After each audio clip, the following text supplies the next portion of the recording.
Hey all, Chris Bassett here, and I'm going to show you how to fine-tune the picture settings on your Roku TV. Brightness, tint, color, all that stuff. Let's get into it.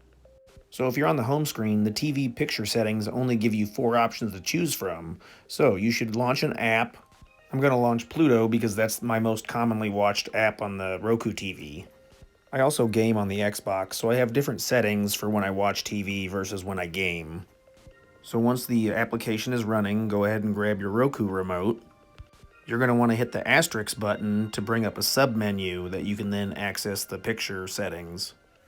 And then in the picture settings menu, you have several preset options of brightness, picture mode, dynamic, contrast, color, but you want to scroll down to where it says fine tune picture.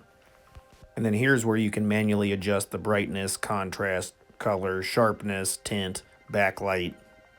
Then when you're happy with the settings, just go ahead and hit the back arrow to back out of this and it'll automatically save it.